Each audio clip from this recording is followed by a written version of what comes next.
ये आकाशवाणी का ईटानगर केंद्र और अरुण FM 103.1 मेगाहर्ट्ज है। अभी आप सुनेंगे विश्व स्वास्थ्य दिवस यानी वर्ल्ड हेल्थ डे पर आधारित एक विशेष कार्यक्रम। विश्व स्वास्थ्य दिवस हर साल 7 अप्रैल को मनाया जाता है और इसका उद्देश्य ग्लोबल हेल्थ इश्यूज के बारे में जागरूकता बढ़ाना है। आज हम इस कार्यक्रम के माध्यम से ये समझने की कोशिश करेंगे कि वर्ल्ड हेल्थ डे क्यों मनाया जाता है और इसके पीछे का उद्देश्य क्या है। इस अवसर पर हमने अपने स्टूडियो में आमंत्रित किया है हिमा हॉस्पिटल ईटानगर के मेडिकल ऑफिसर डॉक्टर गांधी लामगू, जो हमें स्वास्थ्य से संबंधित इश्यूज के बारे में विभिन्न पहलुओं पर महत्वपूर्ण जानकारी देंगे। तो आइए शुरू करते हैं बातों का सिलसिला। डॉक्टर लामगू, सबसे पहले तो आपका हमारे स्टूडियो में हार्दिक स्वागत है। Thank you. आपसे ये जानना चाहते हैं कि वर्ल्ड हेल्थ डे की जो सिग्निफिकेंस है वो क्या है। वर्ल्ड हेल्थ डे जो है एनुअली हम हमेशा 7 अप्रैल में मनाया जाता है जी। इसका one of the main significance ये है कि इसी दिन को जब 1948 को WHO जो हमारा वर्ल्ड हेल्थ ऑर्गेनाइजेशन है उसका स्थापना हुआ था। तो आज का जो दिन रहता है जो 7 अप्रैल जो है इसमें हम लोग जो है ग्लोबल इश्यूज के ऊपर में बात करते हैं, मोस्टली इनटू जो हम लोग क्रिटिकल हेल्थ इशू के बारे में बात करते हैं।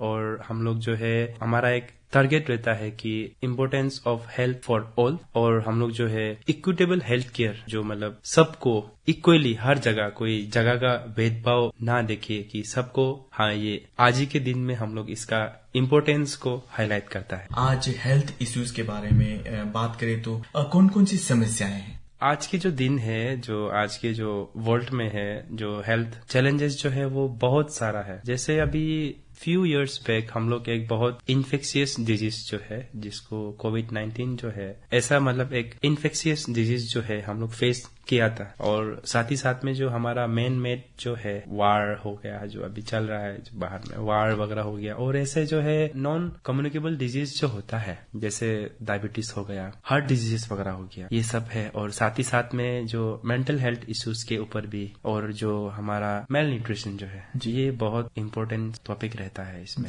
और साथ ही साथ में जो क्लाइमेट चेंजेस के कारण से जो हमारा जो हेल्थ इश्यूज होता है इनके बारे में हम लोग बहुत बात करते हैं। सर, अभी आपने एक वर्ड यूज किया था कि मेंटल हेल्थ पे भी हम फोकस कर रहे हैं। तो आज ऐसा क्या जरूरत पड़ी कि आजकल हम मेंटल हेल्थ पे हम एम्फसाइज कर रहे हैं। मेंटल हेल्थ है ये जो आजकल बहुत एक वाइटल टॉपिक है, बहुत जरूरतमंद वाला एक टॉपिक है। और साथ ही साथ में एक गुड थिंग ये है कि आजकल लोग मेंटल हेल्थ को लेके भी उनके आसपास में अवेयरनेस आ गया है। पहले ऐसा कुछ नहीं था।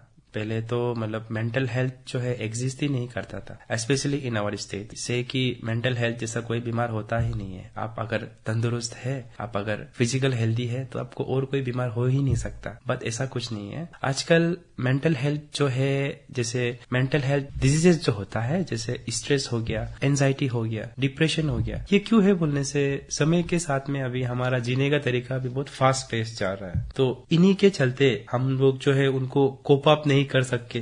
जैसे मान लो छोटा बच्चा है, अभी वो क्लास 7-8 में पढ़ रहा होगा, हमको लगता है वो बच्चा को कोई प्रॉब्लम ही नहीं है, तो उनको क्या स्ट्रेस होगा, एंजाइटी होगा। But the thing is that कि उस चीज में I being an elder, I being an parents गलत हो जाते हैं। समय के साथ में उनका जो पढ़ने का जो बर्डन है वो बढ़ जाता है, और उनका जो रेस्पॉन्सिबिलिटीज बोलने से उनका बहुत सारा डिस्ट्रैक्शन आ जाता है उनपे। तो ये सब कुछ छोटा छोटा फैक्टर जो है वो उनका मेंटल हेल्थ में इफेक्ट करता है, और उनको भी स्ट्रेस हो सकता है, डिप्रेशन हो सकता है। अरुणाचल प्रदेश में मेंटल हेल्थ एग्जिस्ट ही नहीं करता है ऐसा हम मानते थे, लेकिन अब खुल कर आ रहे हैं। फिर ये भी एक चीज है कि जब हम मेंटल हेल्थ की बात करते हैं तो हम जाके ये दोस्तों से कहे, अपने रिलेटिव से कहे कि मुझे मेंटल हेल्थ इश्यूज है, तो कहीं ना कहीं उसे एक अनकॉमन वे से देखते हैं। तो ये भी एक इश्यूज है कि वो खुलकर नहीं आते। एग्जैक्टली ये चीज जो है, मैंने भी जब मेरा अस्पताल में जब मैं उधर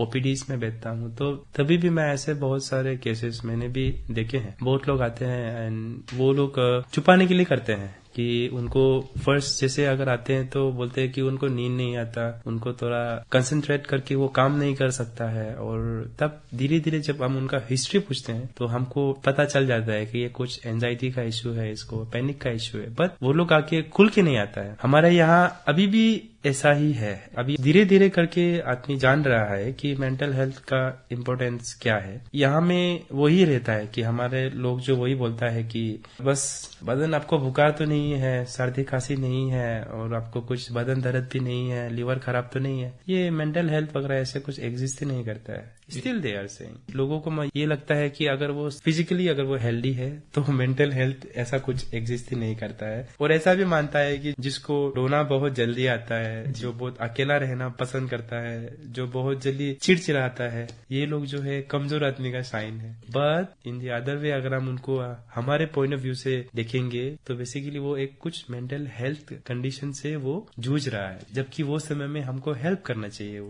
एज ए होल हमारा किस तरह का लाइफस्टाइल होना चाहिए कि चाहे वो मेंटली हो, फिजिकली हो, सोशली हो, हेल्दी रहे? तो इसमें सबसे पहले आपको अगर हेल्दी रहना है तो आपको एक तरह का जो माइंडफुल प्रैक्टिसेस जो होता है वो आपको करना चाहिए। इसमें आता है आपका मेडिटेशन आ गया, योगा आ गया, डीप ब्रीदिंग आ गया, and even one of the most important thing जो है, जो लोग जिसको ध्यान नहीं देता है बट दे नो, कहता है कि प्रेयर, एक बिलीफ सिस्टम। ये जो बिलीफ सिस्टम है ना, ये बहुत स्ट्रांग है। अगर आपको लगता है कि हम ठीक हो जाएगा, तो अगर आप खुद पे भरोसा है तो आप सच में भी आप ठीक हो जाता है। लेकिन साथ ही साथ में अगर आप ऐसे कुछ एक मीडियम रखेगा कि एक जैसे मान लो अगर मैं प्रे करूंगा तो मैं ठीक हो जाऊंगा, तो सच में ये जो एक सेल्फ जो बिलीफ सिस्टम होता है ना, वो सच में भी काम करता है और ये चीज जो है मेंटली भी बहुत इफेक्ट करता है। साथ ही साथ अगर आपको लग रहा है कि मैं बहुत स्ट्रेस में हूँ, मैं बहुत जैसे यहाँ बोलते हैं मेरा बीपी बहुत हाई हो गया, वो अलग वो है, एंजाइटी में है, जब वो पैनिक में होता है तो उनको एक सोशल सपोर्ट का लेना बहुत जरूरत होता है। लेकिन फिर यहाँ में ऐसा मानता है कि अगर कोई अपना दुख को बताता है, स्पेशली फॉर ए बॉयज, अगर मैं गलत होगा तो I am really sorry, but ये मेरा पॉइंट ऑफ व्यू में बता रहा हूँ। हम लोगों को बोलता है कि लड़का बच्चा को कभी रोना नहीं है, लड़का बच्चा को स्ट्रांग रहना है। स्ट्रांग का मतलब हमारे इधर अतर तो बोलते हैं हम लोग, अतर रहना है। तो ये चलते लड़का लोग बहुत अपना जो इमोशंस को है दबा देता है। लेकिन आपको लगता है कि आपको अगर सच में अगर आपको स्ट्रेस है, आपको बहुत टेंशन में है, एंजाइटी में है, तो आपको एक इमोशन सपोर्ट भी लेना चाहिए। जैसे आपका पापा को आप डिस्कस कर सकता है, कोई अपना माँ से फ्रैंक होता है तो माँ से डिस्कस कर सकता है। अगर लगता है कि ये चीज बात जो अगर आप पेरेंट्स को नहीं बता सकते हो तो आप आपके भाई को भी डिस्कस कर सकता है, बहन को डिस्कस कर सकता है, और सबसे आपका जो है दिल का टुकड़ा जो आपका दोस्त, आप उनसे भी डिस्कस कर सकता है। साथ ही साथ में और एक फैक्टर है, जैसे आजकल का लाइफस्टाइल जो है वो बहुत फास्ट पेस में चल रहा है, मैंने आपको पहले भी बोला। तो जो ये वर्कलोड होता है ना, इसको आप जो है ओवर वर्क अगर जितना हो सकेगा आप कम करने की कोशिश करना है। क्योंकि हम लोग अभी का समय में इतना काम करता है, कोई 9 to 5 करता है, कोई तो राउंड द क्लॉक 18 आवर्स भी करता है। I am being an medical practitioner, हमारा नाइट ड्यूटी होने से तो हम मोर देन 24 आवर्स भी कर लेते हैं। तो क्या रहता है कि इसमें अगर आप बस काम ही करते रहोगे तो आप खुद का जो हॉबीज होता है, जो आप जो पसंद होता है, तो वो चीज जो आप मिस आउट हो जाते। लेकिन आप अगर काम के साथ में आपका जो पसंद जो है, जो हॉबीज है, अगर वो आप साथ में ले जाओगे तो कहीं ना कहीं ये चीज जो है मेंटल में बहुत इफेक्ट पड़ता है। आप जब काम को छोड़ के जब आपका पसंद वाला काम आप जब कर रहे होते हैं तो आपको एक वो हैप्पी हार्मोन्स एक रिलीज जो आपका मेंटल हेल्थ में बहुत इफेक्ट पड़ता है। और इसके साथ में आपको एक हेल्दी रूटीन भी बनाना चाहिए। ये सब चीज को मेंटेन करने में थोड़ा टफ है, लेकिन कोशिश करने में कुछ आपका नुकसान भी नहीं होगा। Healthy routine in the sense मतलब जैसे कि आप हो सकने से सुबह को उठना है। ऐसे मानता है कि सुबह उठ के जब आप फर्स्ट सनराइज लेते हो, जब आपको फर्स्ट सनराइज आपको दिखता है, जो रेस लगता है, तो उनसे भी आपको एक पॉजिटिव एनर्जी मिलता है। ये हो गया। तो बेसिकली इसमें क्या हम फोकस कर रहे हैं कि डेली रूटीन, सबसे पहले सुबह उठना, उठने के बाद थोड़ा सा स्ट्रेचिंग वगैरह करना और घर में जितना भी मेंबर्स है उनसे बात करना, पहले फोन को देखने से पहले। ऐसे कुछ बेसिक हेल्दी रूटीन्स वगैरह है जो आप फॉलो कर सकता है। साथ में खाना वगैरह अच्छे से खाना, बैलेंस डाइट करना। आप हेल्दी खाने से आप हेल्दी होगा। ऐसा मानता है कि if you eat good food you feel good. जब हेल्थ की बात करते हैं तो लोग कहते हैं कि प्रॉपर स्लीप जो है बहुत इंपॉर्टेंट रोल प्ले करता है। एज ए डॉक्टर सर आप क्या कहेंगे? बहुत हमको तो जब भी समय मिलता है हम सो जाते हैं जी। जैसे मेरा इनकेस अगर नाइट शिफ्ट होता है तो मान लो मेरा नाइट शिफ्ट शाम का 8 PM टू मॉर्निंग 9 AM, तो इसी बीच में तो सोने को नहीं मिलता। But I tried my best कि अगर मैं घर जाके सबसे पहले नहा लेता हूँ, नहा के एकदम साउंड स्लीप। जब भी मैं सोता हूँ तो मैं पूरा रूम का पर्दा बंद कर देता हूँ, दरवाजा पूरा बंद, और थोड़ा सो जाता हूँ। इनकेस अगर हमको साउंड अगर डिस्टर्ब हो रहा है तो हम बीच में कुछ ऐसे जैसे जो साउंड स्लीप के लिए हम थोड़ा रेन का जो जी यूट्यूब में सर्च करके एक ट्रिक प्ले करके मैं सो जाता हूँ। तो अगर आप साउंड स्लीप लेते हो ना तो आपका बॉडी जो है वो पूरा रिलैक्स हो जाता है और बॉडी को आराम मिलता है, ताकि जब आप बाद में उठ जाएगा तो फिर आपको एकदम एनर्जाइज फील होना है। तो ये जो है ये जो नींद का जो है ना इम्पोर्टेंस, ये बस सिर्फ रेस्ट नहीं देता है, ये इससे आपका इम्यूनिटी भी बूस्ट होता है। ऐसा मानता है कि बॉडी को प्रॉपर रेस्ट मिलेगा तो हमारा बॉडी जो है तंदुरुस्त होता है। जी आज हेल्थ एजुकेशन हुआ, हेल्थ अवेयरनेस हुआ, ये भी बहुत इम्पोर्टेंट है। यस। तो इस बारे में आप क्या कहेंगे सर? का जो हेल्थ अवेयरनेस हो गया और हेल्थ एजुकेशन हो गया जी। सबसे पहले जो है ऐसा मानता है कि अगर आप कुछ भी चीज को अगर आप शुरू करने से पहले वो जगह, वो एरिया, वो इंसान को हमको सबसे पहले एडुकेट करना है। अवेयरनेस करने से पहले भी आपको सबसे पहले एडुकेट करना है, आपको पहले बताना है, उसको जानने देना है। Because education is the source of medium है, वो एक तरह का मीडियम है जिससे आप लोगों को डायरेक्टली आप मैसेज कन्वे कर सकेगा। अगर इंसान अगर एडुकेटेड होगा तभी वो जाके अवेयरनेस होगा। तो जैसे अभी मान लो एडुकेशन में क्या कर सकता है, हम लोग शुरुआत से शुरू कर सकता है। जैसे अभी मान लो क्लास किंडरगार्टन का बच्चा को, उनको हम हाइजीन सिखा सकते हैं जी। जैसे उनको हैंड वॉश करना, प्रॉपर मतलब कपड़ा कैसे पहनना और अपना सराउंडिंग में जितना भी गंदा है उनको साफ करने के लिए उनको कुछ ऐसे बेसिक चीज जो है वो हम उनको बचपन से सिखा सकते हैं। और ये पहले से करके भी आ रहा है। आई बिंग एन हम बिकीवी बंद देवा में मेरा पढ़ाई हुआ था। जब मैं क्लास 5 में गया था तब से मेरा यही काम, हम लोग वहाँ पे झाड़ू मारते थे, वहाँ पे जो हमारा जो सैनिटरी है उनको हम साफ करते थे। जब हम मेस जाते थे तो मेस में अपना जो खाया हुआ खाना उसको भी हम साफ करते थे। तो ये बेसिक मोरल और इथिक्स अगर बचपन से अगर बच्चा अगर सीख के जाएगा तो कल को ये चीज जो है बहुत बड़ा इम्पैक्ट ला सकता है। और ये हेल्थ को लेके जो है अवेयरनेस जो है वो हमारा गवर्नमेंट का तरफ से बहुत सारा उन्होंने ये योजना वगैरह निकला है, स्कीम्स वगैरह भी है। और अवेयरनेस प्रोग्राम तो हमेशा हर 2 दिन में तो हमेशा होता है रिगार्डिंग एनीथिंग, चाहे मानो HIV के लिए, इन्फेक्शियस जैसे डिजीज जैसे टीबी का मान लो, HIV जैसे मैंने बोला, और डायबिटीज को देख लो, हाइपरटेंशन को देख लो। ऐसे अवेयरनेस प्रोग्राम जो है वो कहीं जगह में ऑर्गेनाइज किया जाता है। लेकिन मेरा एक इसमें एक पॉइंट ऑफ व्यू में मैं एक सजेशन एक यहाँ पे रखना चाहूंगा। आप जो ये अवेयरनेस जो है ये जस्ट आप हॉस्पिटल तक, स्कूल तक या तो फिर आप गांव तक आप मत छोड़िए। आप हो सकने से घर में जाके ना, आप हो सकने से स्कूल में जाके जब आप उनको अवेयरनेस देते हो तो आप उनको ये भी बोलो कि आप ये चीज को आप घर में जाके बताइए। इनको आप एक तरह का होमवर्क के तौर पे आप दे दीजिएगा कि आप ये अवेयरनेस आप घर पे जाके बोला कि नहीं बोला। बच्चा अगर होमवर्क करके आता है, बेसिकली हम लोग अगर छोटा बच्चा को अगर हम होमवर्क बोलेगा तो वो बहुत डिसिप्लिन रहता है। तो हम जैसे अगर उनको बोलेगा आपको ये मम्मी पापा को बोलना है कि कचरा यहाँ नहीं फेंकना है, हाथ अच्छे से धोना है और सोने से पहले पाँव को धुलाना है, कपड़ा साफ रखना है, ये सब होमवर्क अगर हम बच्चा को बोल के भेजेंगे तो ये भी एक बहुत बड़ा इम्पैक्ट ला सकता है, जिससे हमारा बीमार भी बहुत कम होगा। ऐसे बहुत सारा डिजीजेस है जो लाइफ स्टाइल के कारण से भी होता है। अगर हम ये सब चीज को अवेयरनेस का तौर पे अगर हम फैलाएंगे, आई थिंक कि मोस्ट ऑफ द डिजीज जो है वो कम हो जाएगा। तो सिर्फ थोड़ी देर पहले आपने ये भी कहा था कि जो गवर्नमेंट है उनके बहुत सारे स्कीम्स है, या तो पॉलिसीज है जो कॉमन पीपल के लिए है। तो हम आपसे जानना चाहते कि जब हम राज्य और केंद्र सरकार की बात करें तो सामान्य लोगों को स्वास्थ्य के सुधार में कौन कौन सी सुविधाएं प्रदान की जा रही है? ये बहुत अच्छा सवाल है। Recently government of Arunachal Pradesh जो है उन्होंने AI based health care launch किया। And I think if I am not wrong, हमारा जो स्टेट है ये जो एक ऐसा फर्स्ट नॉर्थ ईस्टर्न स्टेट है जो AI को इम्प्लीमेंट किया इन हेल्थ केयर, जिसमें मतलब अराउंड जो पायलट्स इन 5 डिस्ट्रिक्ट जो लिखा है उसका मतलब क्या है कि ऐसा एक प्रोग्राम यूनिट जो है, प्रोजेक्ट जो उन्होंने लॉन्च किया ये 5 डिस्ट्रिक्ट में, पापुम पारे हो गया, लोंगलिंग हो गया, तिरप, नामसाई और वेस्ट सियांग। और साथ ही साथ में AI पावर TB डिटेक्शन भी लॉन्च किया है, जिससे हम AI की मदद से हम जल्द से जल्द हम TB को भी डिटेक्ट कर सकता है स्क्रीनिंग करके।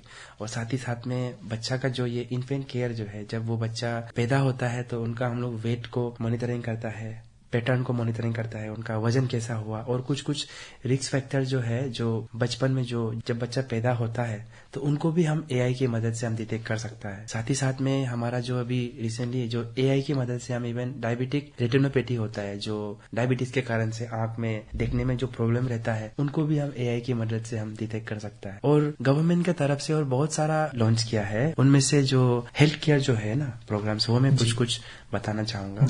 यूजुअली आजकल जो है इन्फ्लेशन बहुत है, specially in terms in our medical health care. 2-3 दिन पहले मैं कुछ एक आर्टिकल्स पढ़ रहा था तो उसमें मैंने सर्च किया 2022 2022 से 2025 अब तक का जो हेल्थ केयर में इन्फ्लेशन को मैंने देखा तो आई वाज शॉक जैसे 2022 में कंसल्टेशन फीस जो है वो उस समय में 50 से लेके 100 रुपया था, if I am not wrong. तो फिर वो अभी 2025 में जाके 1000 समटाइम्स 700 800। मेडिसिन सेक्टर में तो और भी, मेडिसिन जो पहले आपको 100 रुपए में मिल जाता था वो अभी आपको 1000 रुपए में मिल जाता है। तो आप देखिए ना, इन्फ्लेशन इज अराउंड 200%, 100%। तो ये चलते हमारा जो गवर्नमेंट ऑफ इंडिया जो है उन्होंने हेल्थ स्कीम्स वगैरह जो है, हेल्थ स्कीम में जो है हेल्थ इंश्योरेंस स्कीम लॉन्च किया है, जिनमें से एक है आयुष्मान भारत जी, ये तो आपको पता होगा, जिसको PMJAY बोलता है, प्रधानमंत्री जन आरोग्य योजना।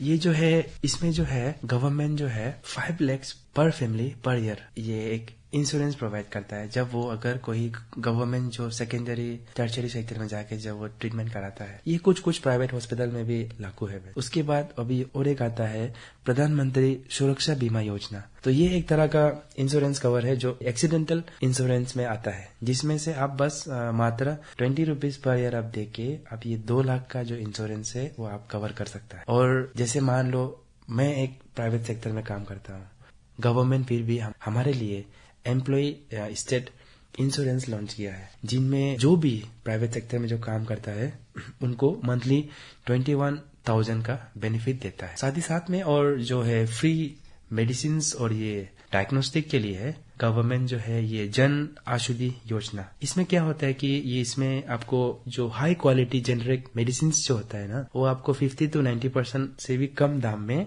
आपको मिलता है as compare to the branded one. उसके बाद और ये फ्री डायग्नोस्टिक एंड ये ड्रग्स जो होता है ना, सर्विसेज जो देता है, जो फ्री ड्रग एंड डायग्नोस्टिक जो होता है, ये सर्विसेज वगैरह जो है गवर्नमेंट का तरफ से ये भी है। इनमें आप जो है मेडिसिन हो गया, इसमें आप जो टेस्ट हो गया और कुछ सर्जरीज जो है वो आप गवर्नमेंट हॉस्पिटल में जाके आप उनसे भी आप अवेल कर सकते हैं। ऐसा है।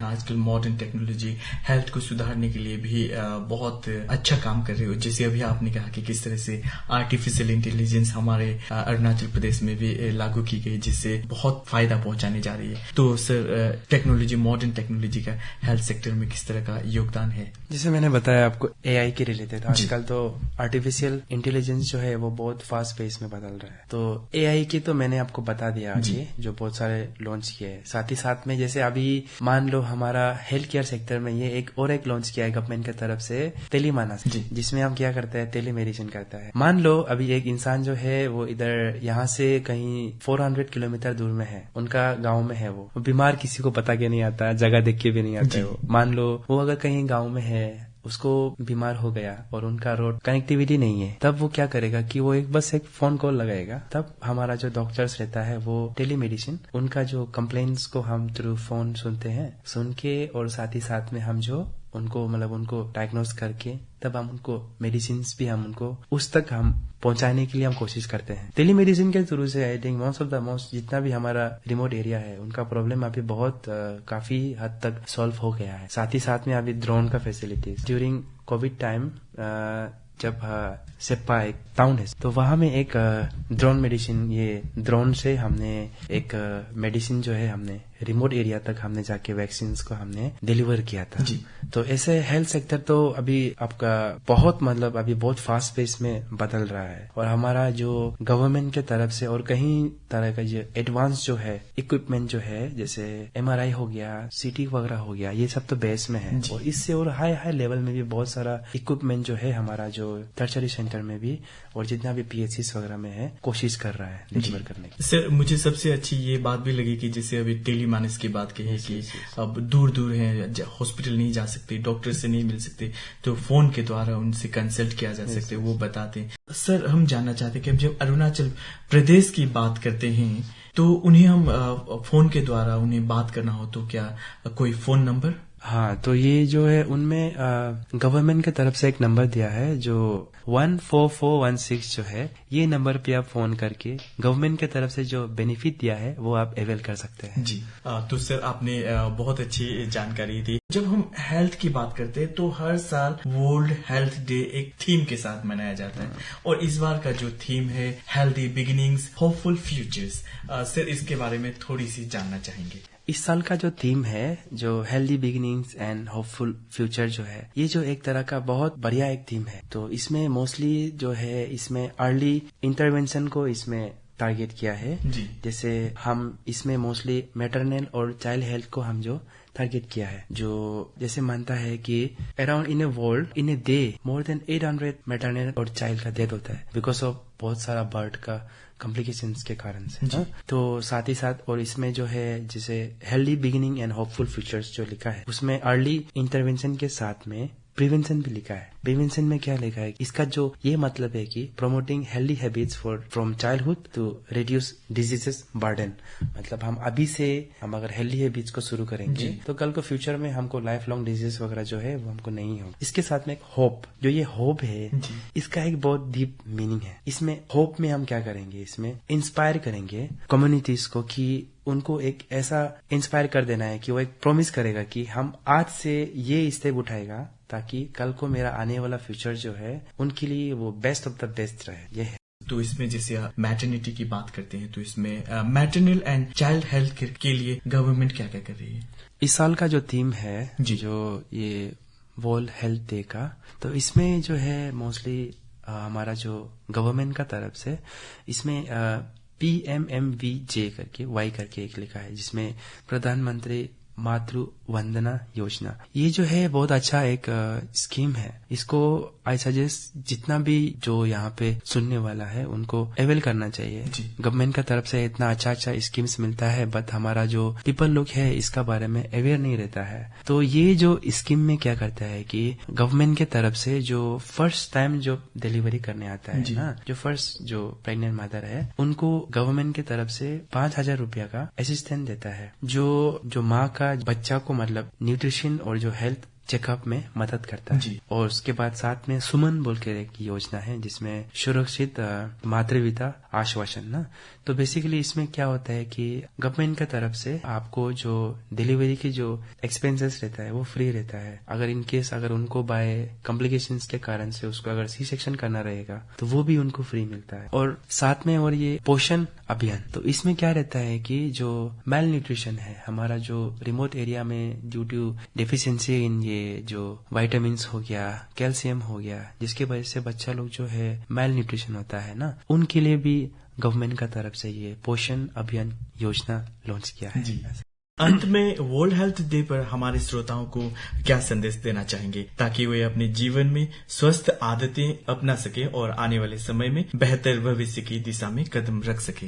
इफ यू आस्क मी, मेरा एक वो है, एक बिलीफ है, अगर आप कुछ चीज को अगर आप जैसे मान लो अभी किसी को एक्सरसाइज करना है तो फर्स्ट हम लोग क्या रहता है कि बहुत डिटरमाइन रहता है ना, तो फिर क्या होता है हम एक दिन पहले हम बहुत सारे वर्कआउट कर देता है, तो नेक्स्ट डे फिर बाद में लूज हो जाता है, नहीं करेगा। तो आई थिंक अगर आप जस्ट 30 मिनट बस आप निकाल के हर दिन, आपको दौड़ना भी जरूरत नहीं है, अगर आपका पास समय ही नहीं है तो आप जस्ट स्ट्रेचिंग भी कर लीजिए, बट गिव 30 मिनट। उसके साथ में जो मैंने बोला एक्सरसाइज जो है, साथ में बैलेंस डाइट जैसे मैंने बताया कि हमारे यहाँ पे बहुत सारे लोकल वेजिस वगैरह भी है, वो सब भी बहुत न्यूट्रिशियस रहता है। बैलेंस डाइट जिसमें आप प्रोसेस फूड हो सकने से आप अवॉइड करना है, कम से कम शुगर और ये सॉल्ट। आप अगर ये दोनों फैक्टर को अगर आप खाना छोड़ देगा ना, I think most of the 50% of the problem जो है यहीं से ही खत्म हो जाता है। साथ ही साथ में जैसे मैंने बताया, जैसे स्लीप साइकिल जो रहता है, जो स्लीप को है, आप स्लीप को आई थिंक इसको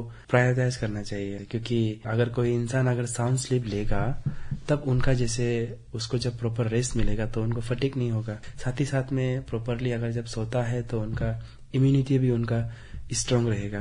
और एक बात है, जैसे टाइम टू टाइम उनको ना स्क्रीनिंग टेस्ट करना चाहिए, क्योंकि ऐसा बहुत सारा बीमार है जो दिखता नहीं है, और जब तक आपको सिम्टम्स दिख जाएगा तब तक 50 to 70% जो है वो डैमेज हो चुका रहता है। जैसे किडनी मान लो, लीवर मान लो, स्प्लीन वगैरह भी मान लो। स्क्रीनिंग कराना बहुत जरूरी है। और लाइफ स्टाइल के साथ में हमको बीच बीच में ये जो है मेंटल हेल्थ के ऊपर भी, इसको भी हमको फोकस देना चाहिए, क्योंकि सिर्फ आप बदन से अगर आप ठीक हो गए और मेंटली अगर आप ठीक नहीं है तो ये भी एक तरह का लाइफ लॉन्ग मतलब डिजीजेस में हम इनको मानता है। तो अगर आप ये कुछ सेक्टर्स को अगर आप फोकस करेंगे तो आई थिंक आपको कुछ वरी करने का जरूरत नहीं है। You will be healthy always. हम आशा करते हैं कि आपके द्वारा दी गई जानकारी हमारे श्रोताओं के लिए अत्यंत लाभकारी होगा और हम ये भी उम्मीद करते हैं कि लोग आपकी बातों को समझकर अपनी स्वास्थ्य की दिशा में सकारात्मक कदम उठाएंगे। डॉक्टर लामगो, आप हमारे स्टूडियो में आए और वर्ल्ड हेल्थ डे और स्वास्थ्य से संबंधित इश्यूज के बारे में